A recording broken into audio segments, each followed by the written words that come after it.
Thiruvananthapuram regional cancer സെന്ററിലെ അതീവ രഹസ്യ സ്വഭാവമുള്ള ഡേറ്റ സൈബർ ഹാക്കർമാർ ചോർത്തി. 20 ലക്ഷത്തോളം രോഗികളുടെ വ്യക്തിവിവരങ്ങളും ചികിത്സാ രേഖകളുമാണ് ചോർത്തപ്പെട്ടത്.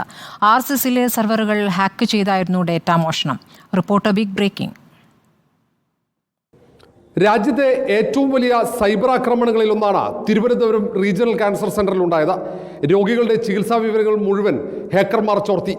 20 ലക്ഷത്തോളം രോഗികളുടെ വ്യക്തിവിവരങ്ങൾ ഉൾപ്പെടെ ഹാക്കർമാർ കൈവശപ്പെടുത്തിയെന്ന ഞെട്ടിക്കുന്ന വിവരങ്ങളാണ് പുറത്തുവരുന്നത്. ഏപ്രിൽ 28-നാണ് RCCയിലെ സെർവറുകൾ ഹാക്ക് ചെയ്യപ്പെട്ടത്. 14 സെർവറുകളിൽ 11-ലും ഹാക്കർമാർ കടന്നുകയറി. ഇമെയിൽ വഴിയാണ് ഹാക്കർമാർ RCCയുടെ നെറ്റ്വർക്കിലേക്ക് പ്രവേശിച്ചത്. സൈബർ ആക്രമണത്തിൽ റേഡിയേഷൻ വിഭാഗത്തിന്റെ പ്രവർത്തനം സ്തംഭിച്ചു. ഡാറ്റകൾ തിരിച്ചു നൽകാൻ $100 മില്യൺ അമേരിക്കൻ ഡോളറാണ് ഹാക്കർമാർ ആവശ്യപ്പെട്ടത്. RCC ഡയറക്ടർ ഡോക്ടർ രേഖ നായരുടെ പരാതിയിൽ സൈബർ പോലീസ് അന്വേഷണം തുടങ്ങി. കേന്ദ്ര രഹസ്യാന്വേഷണ വിഭാഗവും ഇന്ത്യൻ കമ്പ്യൂട്ടർ എമർജൻസി ടീമും സമാന്തരമായി ഡാറ്റാ മോഷണം അന്വേഷിക്കുന്നുണ്ട്. ഹാക്കർമാരെക്കുറിച്ച് ചില സൂചനകൾ ലഭിച്ചതായാണ് അന്വേഷണ സംഘത്തിൽ നിന്നും ലഭിക്കുന്ന വിവരം.